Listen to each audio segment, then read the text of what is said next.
साथियों नमस्कार, मैं आपका साथी doctor Anthony Raju, advocate supreme court. और आज एक बहुत अहम सवाल जो लोग मुझसे पूछते हैं पॉक्सो के मामले में, रेप के मामले में, या डॉरी डेथ या मर्डर या बहुत सारे क्रिमिनल केसेस होते हैं।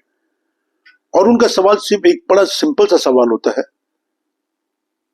कि क्या जो चार्जशीट होती है, जो चालान होता है सीआरपीसी 173 के तहत, जो पुलिस एक चालान पेश करती है कोर्ट में, एक चार्जशीट, एक फाइनल इन्वेस्टिगेशन जो पेश करती है कोर्ट में, उसको चैलेंज किया जा सकता है या नहीं। और अगर उसको चैलेंज कर सकते हो तो क्या ग्राउंड्स हैं चैलेंज करने के।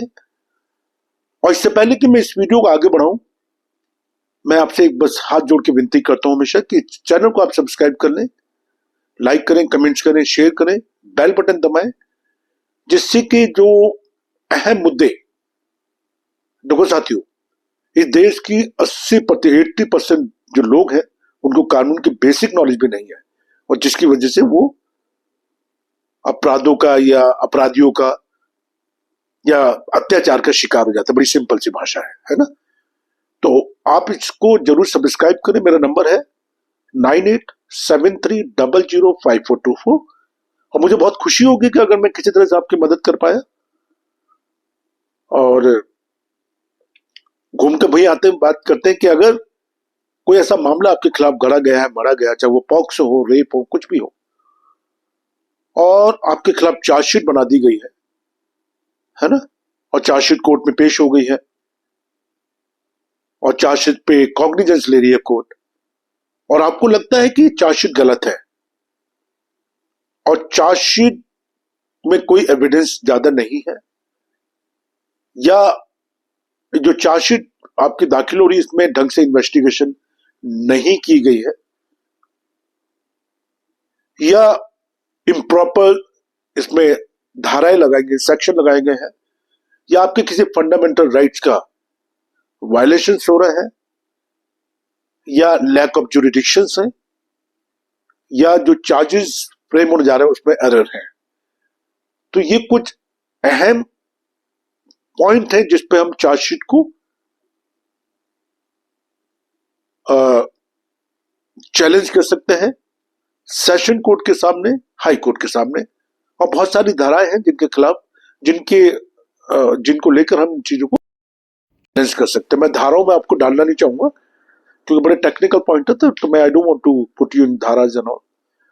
और मैंने आपको सिंपल बताया है कि चार्जशीट एक बहुत अहम डॉक्यूमेंट है, और इसमें जो भी पुलिस इन्वेस्टिगेशन करती है वो सारा इसमें लिखा होता है, चाहे फॉरेंसिक रिपोर्ट हो, चाहे पोस्टमार्टम रिपोर्ट हो, चाहे विसरा रिपोर्ट हो, चाहे एविडेंस हो, नक्शा हो, विटनेसेस हो, 161 के बयान, 164 के बयान, क्या चीज आपके यहां से सीज करी गई है,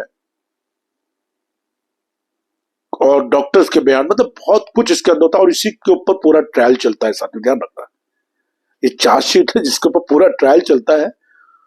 और अगर ऐसी किसी मामले में आप फंसे हैं जो अपना आप में बहुत गंभीर है, ग्रेव है, चाहे वो पॉक्सो के मामले हो, और मैं बताऊं साथ ही पॉक्सो 4 हो 6 हो, ये अपना अपने बहुत गंभीर धारा है, 20 साल से ज्यादा इसमें सजा है। चाहे डॉरी डेथ हो, जो प्रिजम्पशन हो जाती है कि डॉरी डेथ हुई है, अगर एक महिला की अननेचुरल तरीके से डेथ हो जाती है 7 साल के अंदर, तो वो प्रिजम्पशन मान लिया जाता है कि डॉरी डेथ। अब बाद में आप उसको प्रूव करते हो बुलशिट। और उसके बाद आती है रेप। और आजकल देखा गया कि बहुत सारी महिलाएं दोस्त बनाती हैं आपको सोशल मीडिया के थ्रू, फेसबुक के थ्रू, आस पड़ोस की में प्यार मोहब्बत हो जाता है, 3-3 4-4 साल प्यार मोहब्बत चलता है, फिर आपस में शारीरिक संबंध बन जाते हैं। और शारीरिक संबंध अपनी अपनी रजामंदी से बनते हैं, क्योंकि रेप एक बार होगा, 2 बार होगा, 3 साल या 4 साल को ना रेप हो सकता है। तो ये बड़े अहम पॉइंट होते हैं जिसपे चार्जशीट को हम चैलेंज कर सकते हैं सेशन कोर्ट में, हाई कोर्ट में, डिपेंड करता है किस ज्यूरिडिक्शन में है। और आईओ साहब जो इसको इन्वेस्टिगेट कर रहे हैं, उन्होंने क्या प्रॉपर तरीके से इसको इन्वेस्टिगेट करा है, नहीं करा है। आपने देखा आरुषि मर्डर केस में क्या हुआ, या बहुत सारे ऐसे जजमेंट हैं जिसमें अभी दिल्ली में भी 6 लोगों को जो मर्डर केस में तो उनको सुप्रीम कोर्ट ने बरी कर दिया था। एक अमरोहा का केस, जिस महिला को बेनिफिट ऑफ डाउट मिला और उसको बरी करा गया। तो यही मुद्दे होते हैं, हमें देखना होता है कि उसमें एविडेंस क्या है, ज्यूरिडिक्शंस क्या है, फंडामेंटल राइट्स क्या है, बहुत सारी चीजों को देखना पड़ता है। एफआईआर क्या है, या जिस महिला ने वो एफआईआर दी है क्या उसी को कट एंड पेस्ट करके एफआईआर बना दी गई है, क्या पुलिस के अधिकारियों ने थोड़ी सी कोशिश करी कि इसकी प्राइमरी हम जांच कर लें कि इसमें सही क्या है और गलत क्या है। तो ये बहुत सारी चीजें हैं, और मैंने जैसा कहा कि मैं हमेशा आपकी मदद के लिए तैयार हूं, आप मुझसे बात कर सकते हैं, मैं हमेशा आपके साथ हूं। जय हिंद, जय भारत।